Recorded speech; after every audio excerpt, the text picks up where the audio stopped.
Hello বন্ধুরা, এই অঙ্কটি দেখো ডাব্লিউবিসিএস মেন্স 2016 সালে এসেছিল। বিভিন্ন চাকরির পরীক্ষায় এরকম অঙ্ক দেখা যায়। তো তো এই অঙ্কটি আমরা কিভাবে সমাধান করব দেখে নাও।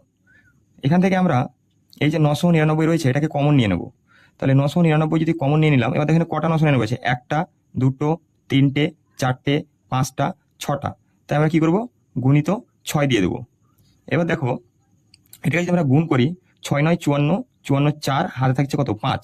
6 9 54 আর 5 59, 59 9, হাতে থাকছে কত? 5। 6 9 54, 54 আর 5 59। তাহলে এখানে কত বসে যাবে? 59 বসে গেল। তাহলে কত হলো? 5994। এবার যে 1/7, 2/7, 3/7 এগুলো পড়েছে, এগুলো কি করবো? না লসাগু করবো। তো প্লাস, যেহেতু এখানে দেখো এখানে প্লাস দেওয়া রয়েছে, তাই প্লাস এই যে 1/7 plus 2/7 plus 3/7 plus 4/7 plus 5/7 plus 6/7, এগুলো আমরা কি করবো? লসাগু করবো। এখানে লসাগু কত হবে? লসাগু আসবে 7। তো উপরে কত আছে? 1 plus 2 plus 3 plus 4 plus 5 plus 6। এবার উপরে এগুলো যদি যোগ করা হয়, 6 আর 5 কত হবে? 11, 11 আর 4 15, 15 3 18, 18 আর 2 20, 20 আর 21। তাহলে আমাদের কত আসছে? 21/7। এটা যদি কাটা হয় 7 দিয়ে 21 কত আছে? 3।